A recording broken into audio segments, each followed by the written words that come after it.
Laura Webb from Joann Fabrics is joining us. Laura, thanks so much for joining us. Thanks for having me. Yeah, so you guys are brand new to Johnson City. Just opened your store about a month ago, right? Yes, correct. And so this is a great time for anyone to kind of hop in the store and see the spring-like materials that you all have that they can do and make all this fun craft, right? For sure, Yeah. and more. Yeah, that's great. So tell us a little bit about what we have in front of us right here. Over here, I loved it that you called this a fairy tale garden. Yes.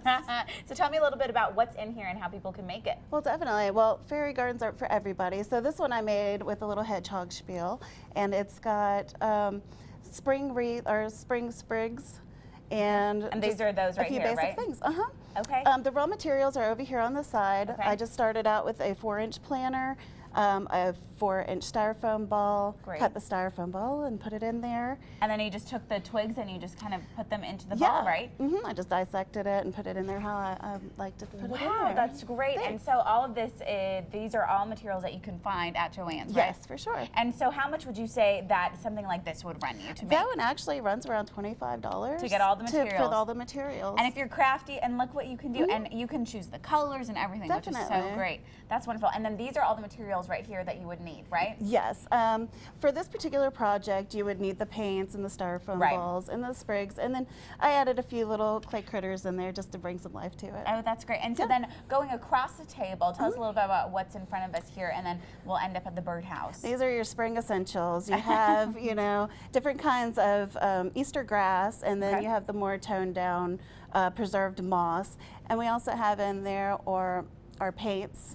The strips of paint are perfect if you want a variety really quickly. Right. And The they've hot already glue gun, which is hot always glue a gun, necessity. definitely. Oh, that's wonderful. And then they have those little Easter little makers. So they're just little stick-on foam Easter fun things for That's kids great. or adults. And wonderful. And so this is a birdhouse too. Yeah, You can kind of see some similarities Yeah. from over here in the fairy tale garden. Tell us a little bit how people can make this. Definitely. Well, personally, I like to use my leftovers. I don't like to have any waste or anything like that. So I just used some of my leftover sprigs and brought it in, and my leftover little fencing and everything, and just redid it up a little bit for a house instead of a garden. So they kind of match together. They definitely go with the season, and it'd be perfect for someone's office desk or for a gift or anything, just to make your house a little more pretty. I love that. A gift. That would be such a great way to maybe welcome someone Definitely. to a new home or anything like that. And so now we're moving on to this great wreath that you made. And this is an Easter wreath. Is that what you would call it? Easter egg Yeah, wreath? it's definitely a fun Easter wreath. I would gear it a little more towards children or Right. something to do with your leftover eggs at the end of the season and for decoration for next year. Yeah, exactly. So tell us a little bit about how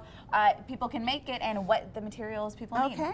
Well, to make this particular one, I had, the Easter eggs, and we started out with the 12-inch styrofoam wreath maker.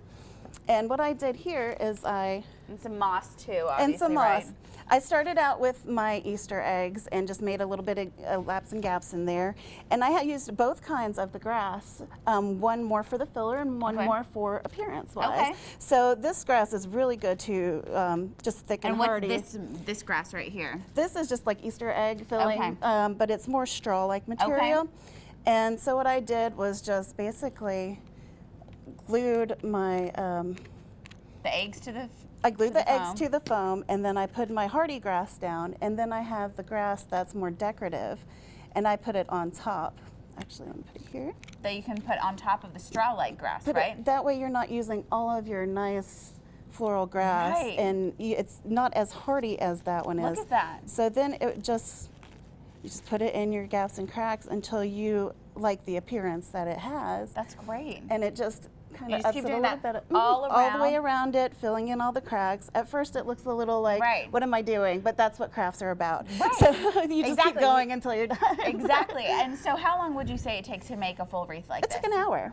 An hour. An hour Okay. project. These took about an hour to 2 hours, depending on your skill level and your And hot paint to glue dry gun and all that awareness. kind of stuff. And Yeah. they're all very kid friendly, with the exception of the glue gun. You Right. would need adult supervision with that because they can get hot and burn. Right. So, but otherwise, they're very kid friendly, especially Right. if they like to paint. And especially colorful, all the colors of the Easter eggs, and of course, everyone loves to do crafts with their Oh, kids. yes, Get definitely. them, keep them busy, right? Keep the hands busy. Exactly. All right, Laura, thank you Thank so you. much. We appreciate it. And all these materials you can find at Joann Fabrics. Yes. And you can even find Laura, and she can I help you out. I'll be there. Thanks. All right, thank you. And we'll be right back.